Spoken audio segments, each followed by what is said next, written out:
started to write down and I started to think, how do we see love in today's society? And I think that the way that people see love is completely different. I think that it is very much backwashed in people's own little ways. And I know I'm gonna get a lot of hate for this. I'm really gonna get a lot of hate from this, but I think that a lot of people are trying to find love in all the wrong places, which is why they can't find love. Whether that's trying to find love in the bars, trying to find love in the clubs, at the parties, trying to find love in the alcohol, in the drugs, in the addiction. I think a lot of people are trying to find love in all of these places where love is not at. And if it is, it's not the love that you need, the love that you want. It's fake love. And I think that's one.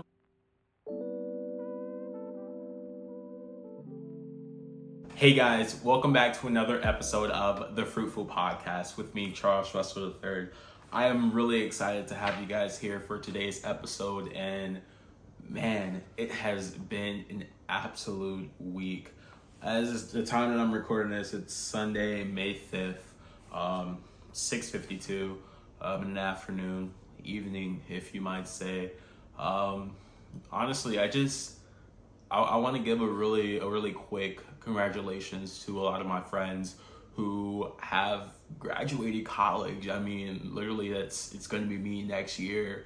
I really have like one more semester left, and it's crazy. It's creeping up on me, and adulthood is like knocking right around the corner, besides just having to pay bills and do all of those things. And so I really just want to pray for a lot of my friends, a lot of your friends, if you guys are watching, who may have graduated or who are going to graduate, whether that's college, high school, graduate school, etc.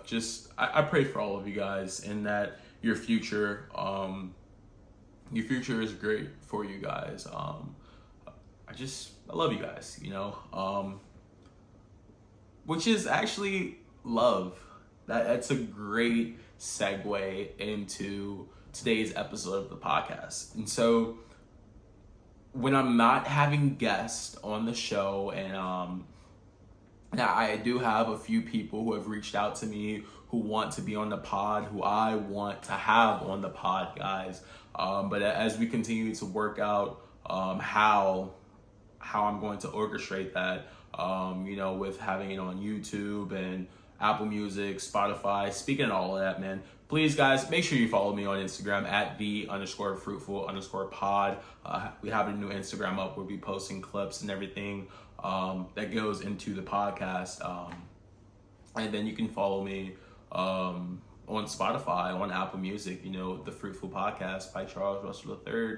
I'm there. I'm eager. I'm excited. I haven't decided if I'm going to make a separate YouTube channel for the podcast. I guess that's something that I might end up doing either during the summer or towards the beginning of the new school year for me, kind of just see how the podcast goes. If I'm starting to get a lot of growth from the podcast, then I'll go ahead and I'll make that its own YouTube channel. But for the time being, it'll be on my YouTube, Young PTV, where I post sneaker content, daily vlogs, etc. But it's funny, I love my mom. Okay, guys, and I know we keep talking about love. I love my mom, and literally as I am recording, guys, my mom had just texted me, and I feel like this always happens. It's either I'm about to start recording the podcast, or I am recording the podcast, or I just finished recording the podcast. But my mom always has a way of getting in touch with me when I'm working on the podcast. But enough with the rambling today, man. We're going to talk about today's episode. We're going to talk about love. What is love? What are the types of love?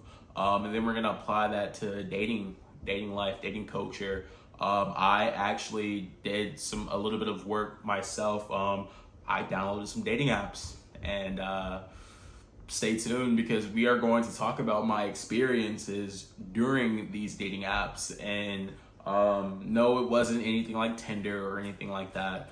But we're going to talk about my experiences going through some of these dating apps, and like how do you date? Like once you graduate, like where do you meet people to date, and little things like that. But I think that when I don't have guests on the podcast, I get a lot of my inspiration from going to mass, reading scripture, and when we get into the gospel and everything, which is why I've been starting to record these episodes on Sunday. The episode that came out last week, I recorded 2 weeks ago, and it'll come out tomorrow. And then this one will come out next week while I'm recording the next one. I think that's kind of how I want to get into it. But so the second reading today in Mass was from 1 John chapter 4, 11 through 16, which states, 1 John 4, 7 through 10. Let's go with that one. Beloved, let us love one another because love is of God. Everyone who loves is begotten by God and knows God. Whoever is without love does not know God, for God is love. In this way, the love of God was revealed to us. God sent his only Son into the world so that we might have life through him. And this is love. Not that we have loved God, but that he loves us and sent his Son as an expiation for our sins. And 4:11 through 16 also goes through that. And then as we get into the Gospel of John, chapter 15, 9 through 17, which is really what piqued my interest more so it states, Jesus said to his disciples, "As the Father loves me, so I also love you. Remain in my love. If you keep my commandments, you will remain in my love, just as I have kept my Father's commandments and remain in his love. I have told you this so that my joy might be in you and that your joy might be complete. This is my commandment. Love one another as I love you. No one has greater love than this, to lay down one's life for one's friends. You are my friends. If you do what I command you, I no longer call you slaves, because a slave does not know what his master is doing. I have called you friends, because I have told you everything I have heard from the Father. It was not you who chose me, but I who chose you and appointed you to go to bear fruit that will remain, so that whatever I ask the Father in my name, he may give you. This I command you, love one another." Wow. I want you to sit here, maybe pause it if you're on Spotify or Apple Music, or even pause it if you're on YouTube, and think about that. Go grab a Bible, maybe read it for yourself. How many times did we hear love? Love, love, love, love, love. I heard it a lot. And because I heard love so much, and yes, got my notebook with me. Shout out to Jesus Loves You. As we continue to read and we see how much love was in these scriptures, I really started to ponder about love, my experiences with love, how I want love, how I have love, how I have loved. Love was a very, very big role and big part for me today. And so the first thing I wrote down is love. What is love? And according to the dictionary, love is an intense feeling of affection towards something, someone, etc. And that was very, very vague to me. And shout out to all of my Andrean family when I wrote down what is love, the very first thing that came to mind was Bazati's class, Maldo's class, you know, when Mr. Clark was there my freshman year, Mr. Clark's class, when they taught us all about love. And so I thought of agape love and filial love and storge and eros. And so those four seem the most important to me. And so if you guys don't know what they are, we're gonna go through, okay?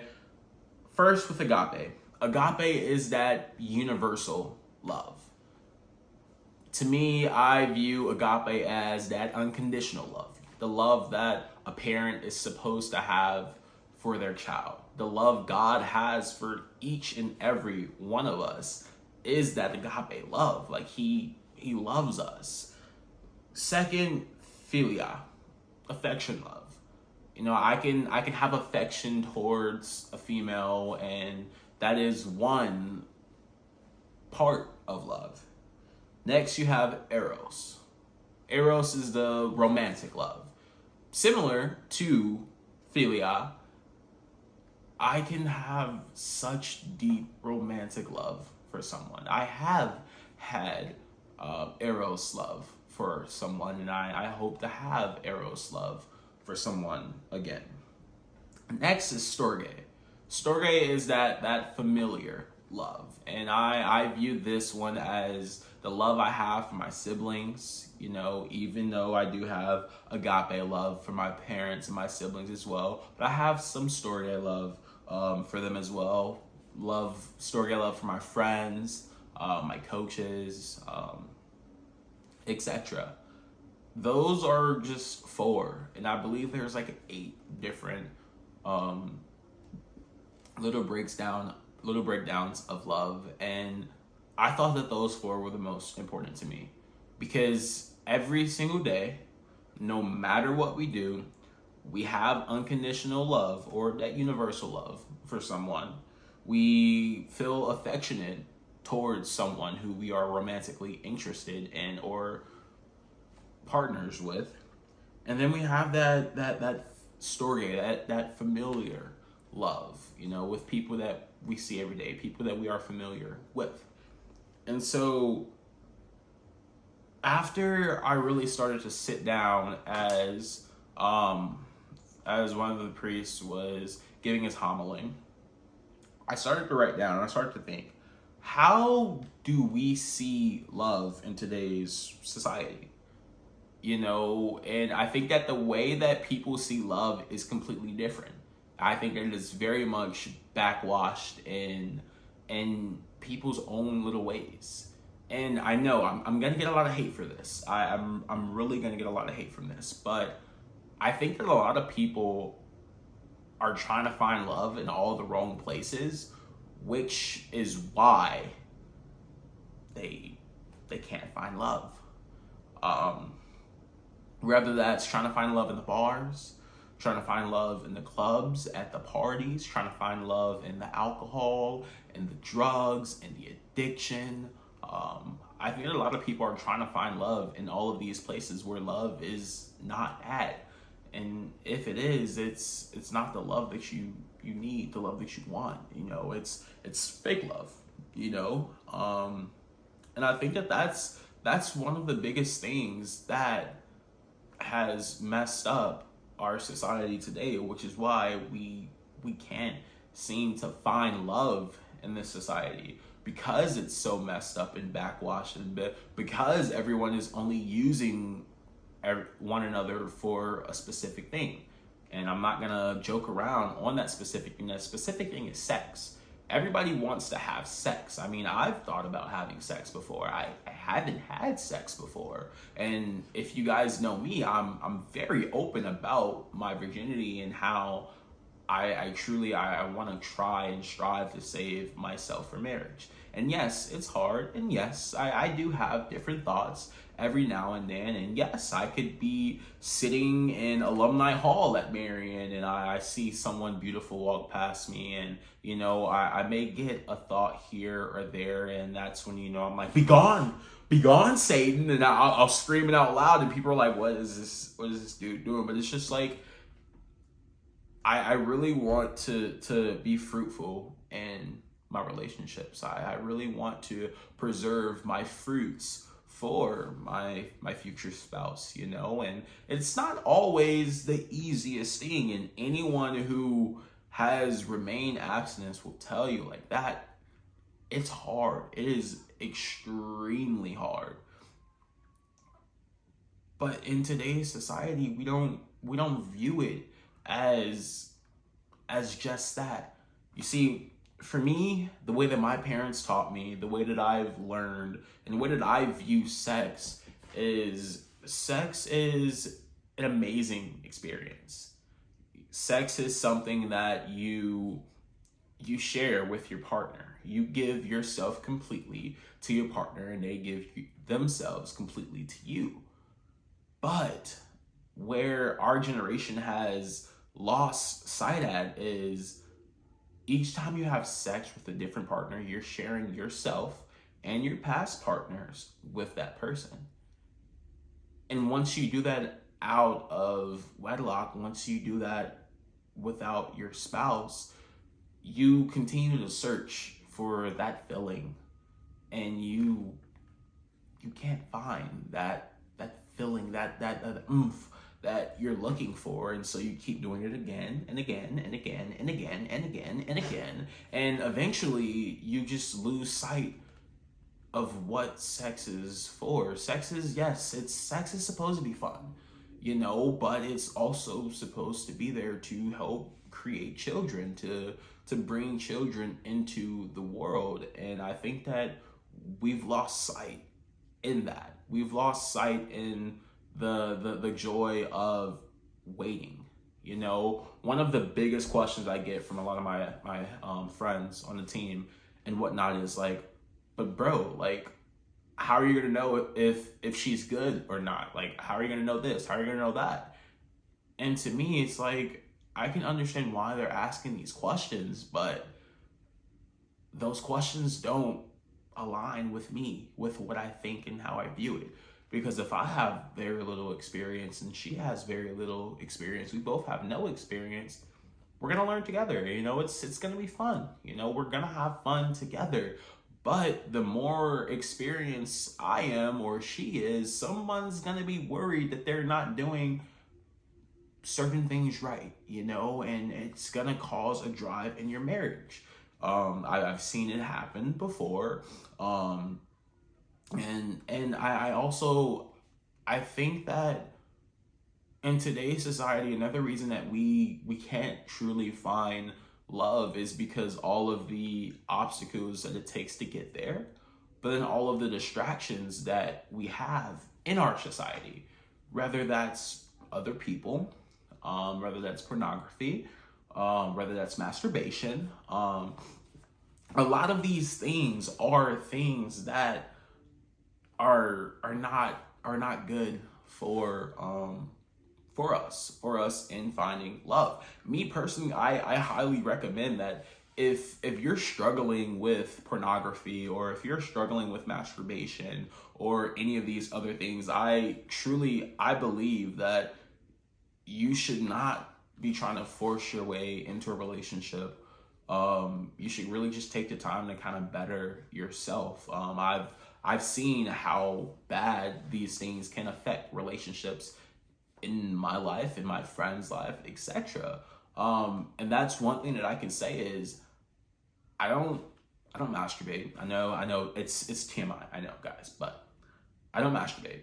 I don't watch pornography. I don't do any of these things. And I think the reason why I have remained pure, have remained who I am, is because I've put it in myself that I don't want to be like everyone else. I don't want to accept the normal it is that everyone watches pornography and everyone, does the deed, and I don't want to accept that. And the thing is, I always view those things as the devil, as demons, you know, the demon of lust. That's literally what it is. We talked about that in the second episode of the podcast, and those things will drive a wedge in your marriage, in your relationships, in your friendships, in your life, etc. One thing that I have always looked at, I think Father Mike Schmitz had a talk on this once. We love Father Mike Schmitz. And Father Mike Schmitz said, when you're in a relationship, you have to view that as a triangle. You know, at the top of the triangle is God. On the left side and on the right side is, the left side is the woman, the right side is the man. The closer you are to God, the closer you are together. But the less closer you are to God, the less closer you are together. So it's like, you can't have the triangle here. I'm not going to make the triangle, but you can have it here. But the closer you get to God, the closer you are together. But you can't have one person up and one person down like that. It's not going to work. You know, it's just not. And I've seen it with my own eyes on how much it won't work. And I think that that's something that our society has just lost. You know, they don't seem to care about the decisions that they make. And I'm not saying that I am not guilty of any of it, because as I mentioned before, I have done those things in my past, but I didn't let it affect who I am today. And even in like, I've watched certain things before. I always felt bad about it, and so I never continued to do it. And same thing as the other one. Like I've done it, and I don't do it, and I haven't done it, and probably, I would say, crazy enough, probably around 10 years, guys. Like, it's been a while. It's been a while, and I'm 21, and so you can do the math, you know. And I think that even at such a young age, when all of my friends are talking about what they're doing or what they're watching, and you know, we're in like 5th grade, guys, like we're in middle school, and all of the guys are talking about this, and I'm just like, I didn't do any of it. I didn't know what any of it was until everyone's talking about it. And then I feel like I'm being left out, or I'm not growing. And it was just like all of those things like that. And that right there, that was the little temptation that was needed for me to do both of those things. And then I just felt completely terrible about it before. And so I think that when we keep normalizing the bad in our society, in our world, we can't grow from it. We can't continue to be fruitful people if we keep normalizing the bad that goes on in our world. We can't continue to be fruitful if we keep normalizing having sex at a young age. We can't be fruitful if we continue normalizing watching pornography. We can't be fruitful if we continue normalizing masturbation. We can't be fruitful if we continue to let these things invade our homes, our lives, our friendships, our marriages, etc. We can't be fruitful. And how are we going to teach this to our kids? How are we going to tell our kids that they shouldn't do X, Y, and Z if we are the main ones guilty of doing X, Y, and Z? And so when I look at love today, in today's world, I think it's sad. I think it's so backwards. Like, how rare do you see high school sweethearts, college sweethearts?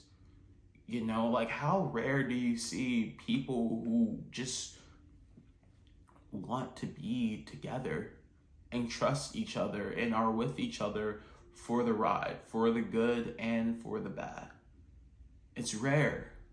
Why is it rare? Because society doesn't normalize it. Society doesn't normalize the Bible. The Bible has been taken out of so many things, and they're okay with that because they don't want us to continue to grow and to continue to learn and know our scripture, to love and know our God. Our God is an awesome God. He reigns from heaven above. Like, God is amazing. And God loves you. Jesus loves you. And just because we've made any little mistakes in our lives doesn't mean that he won't love us or that he doesn't love us, because he always loves us. But he gives us free will and he wants us to choose. That's why bad is in the world, because he wants us to choose. And I'll always reference Job, because even Satan said, or they call him the Satan at that time because he wasn't kicked out of heaven yet. Even the Satan said, oh God, but of course Job would worship you. You've given him everything. How could he not worship you? And so slowly things started getting taken away from Job. You guys know the story. But it's little things like that it's just like, we have to open our eyes and realize what we're doing, how we're doing it, why we're doing it. But yeah. So when I really sit back and I think about love in today's society, love it sucks. It's not easy. It's not easy to be on the outside when everyone else is on the inside. It's not easy that everyone wants to do X, Y, and Z, but you refuse to let it compromise who you are, compromise your integrity and what you stand for. I mentioned earlier that I was going to talk about dating apps. I think that dating apps has also affected our view of love and how we can find love, and how we can find love in our society today. And so for this episode of the podcast, I decided that I was going to, I knew that I was going to talk about love at some point. I didn't know exactly when I was going to talk about love. And so in preparation of this, I think maybe a few times a week, I would get on a dating app. Now, I used 2 dating apps during this time period.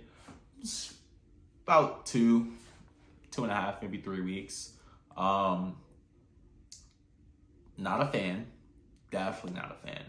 One, I'm not a fan because dating apps aren't built for guys like me. I'm 6'5.5", 6'6", 300 plus pounds. You know, it's not built for me, guys. Like, let's be real. People want the dad bods or the 6-packs, and I have neither one of those. I have the big boy pack, and I'm a college football player, guys. Like, I'm built like a college football player, like a lineman. That's one. But 2, so many people download dating apps just for sex. Tinder is the biggest one. And it's so funny to me because it'll be times when I'm at work, it's slow, I have nothing to do, and so I'll get on one of the dating apps and I'll start swiping, and my boy AJ, he'll be right next to me and he's just swiping, and and it's just like right, ew, left, right. It's like you aren't swiping to build a connection. No shade or anything to my boy AJ, because you my dog, boy. You my dog. AJ, a janitor, my boy. Kendall, I know you laughing at this one. That's loud. But we look at it and we view it 2 different ways, AJ, and AJ is my homie, guys. Like, AJ is my homie. I love that guy, man. But AJ is just swiping. Me, I'll swipe, and then I'll read, and I'll look at the qualifications, I guess, for lack of a better term. I'll look at so many different things, like what religion you are. Do you want kids? Do you smoke? Do you drink? Do you work out? How often do you drink? How often do you smoke? Side note, I don't want anyone who smokes. That's a whole other story for another time. I don't even smoke. But it's little things like that. Are you open to kids? Are you not open to kids? Like, those are like very important questions, you know, and things. And so also for some reason, and it breaks my heart, but there's a lot of atheists, you know, in the world and on these dating apps, which is just even more hurtful because it's like they can drive a wedge between you and your relationship with God, which I don't think a lot of people see, understand, or realize. They just want to have coitus and, you know, keep it moving.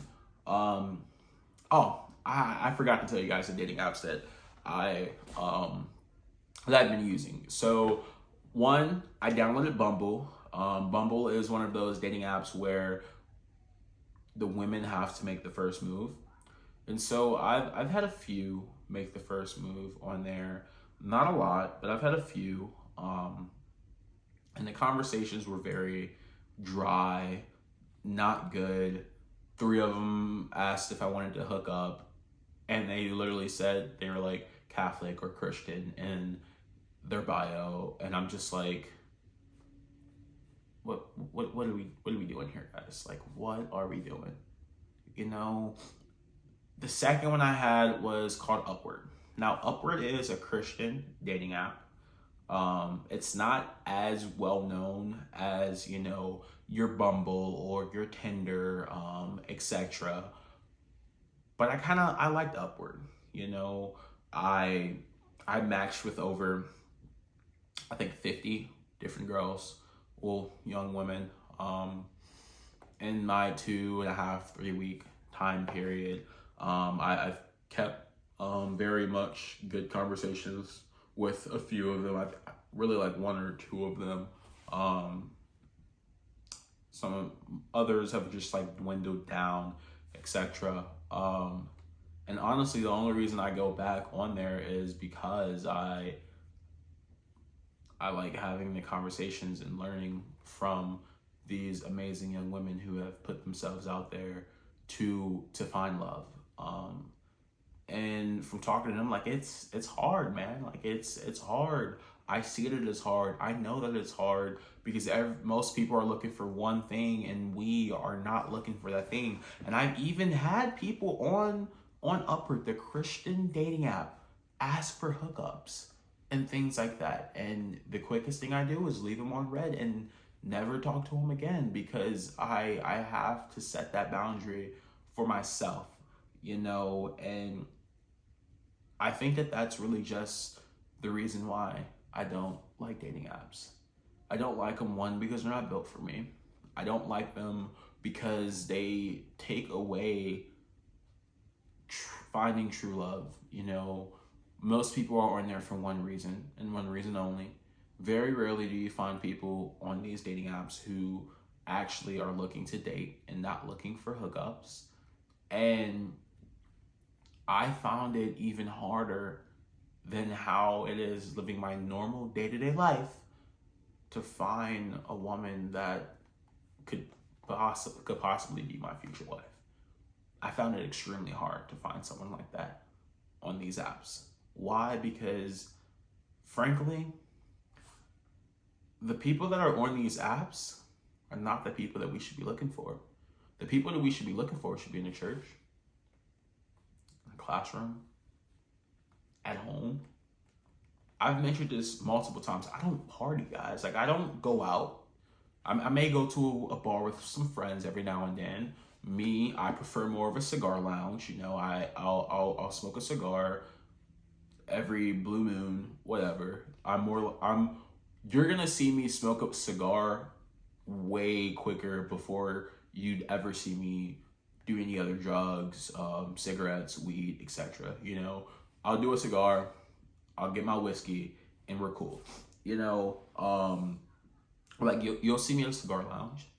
You'll see me at a bar with just a few friends, but never partying at like a typical college bar, at like a Brothers or a Kilroy's. You'll never see me at one of those. Very, very rarely will you see me at one of those. And it's not for me. Just like these dating apps are not for me, because they're all full of people that want that one thing. And even though I do want that one thing, like, not right now. If you guys know me, you know how much I can't wait to be married. How much I want to be a father, how much I want to be a girl dad. Like, of course, I'm gonna pass on my name. You guys see, I'm the third. There will be a fourth. His nickname will be C4, the bomb, and we won't call him C4 at the airport. I promise you guys. But I really I can't wait to have a daughter, and because I am a guy and I've heard the locker room talks and I see how much guys dog women, and sometimes I'm not even gonna hold you. I see how women dog guys too. It's both sides of the aisle. It's both sides of the aisle. But for me, as a father, as someone who wants to be a father, I'm not a father, guys. As someone who wants to be a father, one of the things that I have really been thinking about is how I want to protect my girls. I think that one of the reasons I view things the way that I view and why I try to treat women with the utmost respect at every opportunity I can is because I don't want any guy to treat my daughters how I treat women if I'm going to treat them bad. And so I want my daughters to be treated amazing as they deserve. And so that is why I treat women with the utmost respect. People like to say chivalry is dead. I think that chivalry is not dead. I just think that you guys are all looking in the wrong places. You guys are looking for the fun guy or the guy who can drink 50 beers and black out and smoke and do all of this stuff. And at the end of the day, do you really want to marry this guy? Do you really want to be with someone like this? Ultimately, I'm tired of people saying, oh, I'm just dating for fun. You don't date for fun. You date for marriage. End of story. So many people talk about how they date for fun, and dating for fun is stupid and irrelevant. You don't date for fun. If you want to have fun, play the game. If you want to have fun, go shopping, go cook, go do something. But dating just for fun, that's not what it's for. Dating is for marriage. Okay, if I date you, that means that I view you as a future spouse, as a future partner for me, as a future mother of my children, etc. Not just because, oh, you have pretty eyes and I just want to kiss you. No, that's not what this is about. And too many people view dating the wrong way, and they look for guys or for women, etc., in the wrong places. And that's just one thing. But back to my daughters, my future daughters, guys. I think one of the biggest things that I've always wanted to do is my girls, they will be very much high maintenance. So any of you guys, you're not going to have an easy time trying to get with them. Not at all. Because I'm going to be that dad to come home at least once a week, and I'll have a flower or flowers for my daughters, maybe a card or some chocolate at least once a week. Because I don't want any guy to just be like, oh, it's her birthday, let me get her something, or oh, it's Valentine's Day, or oh, it's Christmas, or no, you're not going to treat my daughters like that. You're going to treat them with the utmost respect, and you're going to get them something. Because if you want to make my daughters feel special, you're going to have to get them over 52 gifts a year, because I will be giving all of my daughters at least one gift a week. Easy. 52 weeks in a year, at least one gift a week. Why? Because I don't want any of these guys to just walk all over my daughters. I see how guys walk over women now, and I will be damned if that's how guys treat my daughter. That's one. But this is why I think dating in our society is it's done. Dating has turned into hookup culture. And I feel like that's all it ever will be, is hookup culture. Until we really sit down and try to make a change and make a stance on a better world for not only ourselves, but for our children. When we are looking for our future partner, I think Sergeant McQueen, he had said something to me once, and I love McQueen. McQueen is definitely a big role model in my life here. in college. He told me a story about how, one guy that he knew was like, hey, you want to find you a good wife, you gotta pray for her. And then this other guy, he walked in and he was with this woman, and she had, big chest area, big butt, etc. And then he said to McQueen, he was like, hey man, you see them breasts? I prayed for him. You see that butt? I prayed for that too. And so McQueen then was like, you know what? Bet I'm gonna pray. I'm gonna pray for the same thing. And McQueen did, and it didn't work out. Why did it not work out? Because that's not what God wanted for him. That's not what he needed.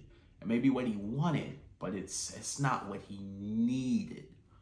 And I think that's a very big difference. Is so many people want to pray for, physical things, or materialistic things, when we should be praying for God's love. And we should be praying for what we need. I say it all the time. It's like, I know what I want in a woman, Catholic, smart, funny, beautiful, great personality, wants children, all of these things.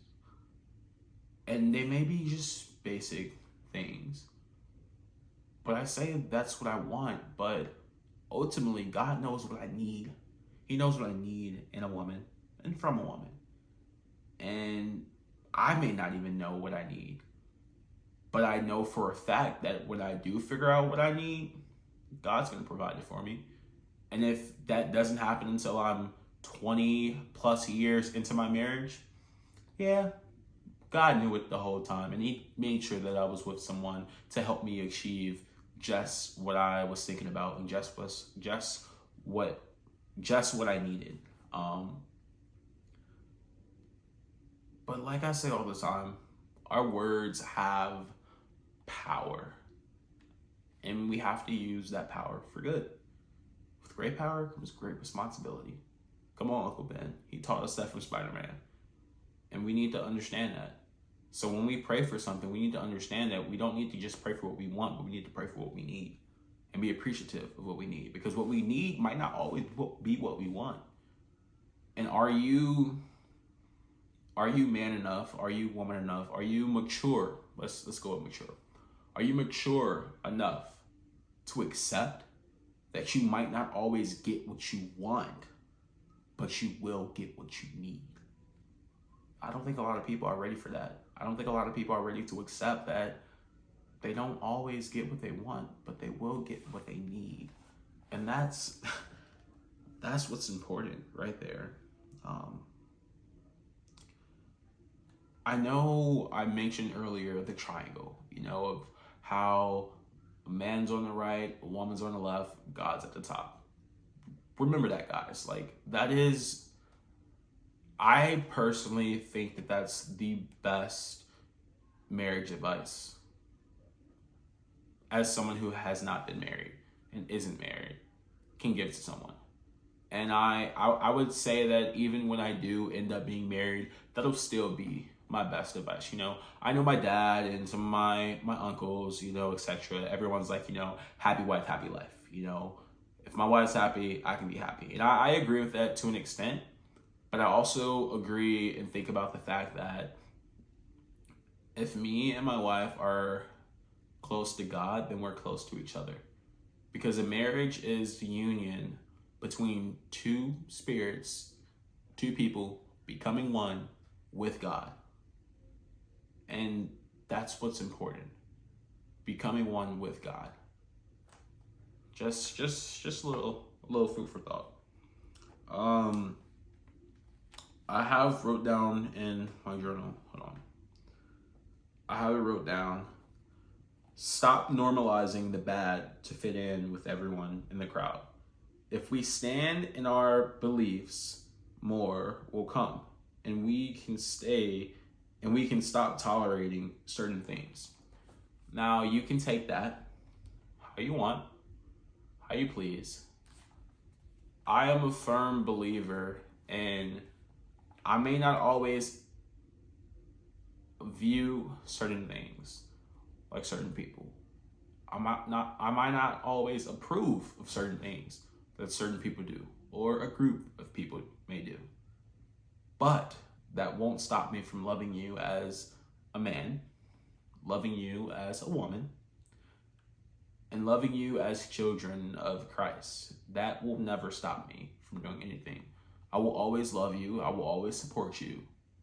I may not approve of what you're doing. And as long as you don't go above and beyond with your lifestyle of what you're doing, etc., you got a friend in me, you know? But at some point, we have to stop tolerating what we know is wrong. At some point, we have to look at the Bible as our rule book, as our path to heaven, as our study guide for the test when judgment day comes. At some point, we can't keep double dipping. Like I said in last week's episode, we can't keep switching sides and trying to figure out which one or which specific thing I want to believe in and which specific thing do I choose. At some point, we have to accept it. All or nothing. At some point, we have to apply the Bible to our daily lives and see that what people are doing is not okay, and we cannot keep accepting what people are doing. One thing that I will always have in mind, and I know I'm going to get some hate for this, but when President Joe Biden made Easter Sunday National Transgender Visibility Day, or whatever it was, that was unacceptable. I will always say that's unacceptable, and I will always stand on how that is unacceptable. Why is it unacceptable to me? Because, first of all, this is Easter Sunday. I know. Every year, it isn't that day. It isn't going to be Easter Sunday on that year every day. I get that. But what you have to understand is Easter is like the one day that people you never even knew were Christian or believed in God. That's the one day everybody's at church. Everybody goes to church on Easter Sunday. And it's so funny to me because it's just like, you would never expect it to be Easter Sunday, but it is. And for you to do that, and you were so-called Catholic, yeah, I have my air quotations in here because you are a so-called Catholic, and you did that? Like, how is that acceptable? I can't stand behind that. And that's not me saying, oh, I hate this group of people or that group of people. Like, no, that's not what I'm saying. What I'm saying is there's a time and there's a place. And I don't have to accept what you're doing or appreciate what you're doing. But I will always love you as a person. And at that specific point of time, I didn't appreciate what he did because he took Jesus's day away from him. That's just a little bit, you know. And so I'm gonna read my little quote that I wrote down. When we stop normalizing the bad to fit in with everyone in the crowd, if we stand in our beliefs, more will come. And we can stop tolerating certain things. I don't know, guys. I don't know. I don't know where we go from here as a society, as Christians, as people who love God. I don't know where we go from here. But for me, I know where I go from here. I'll be back next week with a brand new episode and a brand new topic for us to talk about. I can't wait to see you guys next week. I can't wait to hear what you guys think. Make sure you guys follow the Instagram at _fruitful_pod. I love to hear you guys' thoughts on this episode. Make sure you love your loved ones. Hug your loved ones. Love people, be genuine, don't stop. And as always, this is Charles Russell III, and I want to thank each and every one of you guys for listening to the Fruitful Podcast. Thank you, and bye.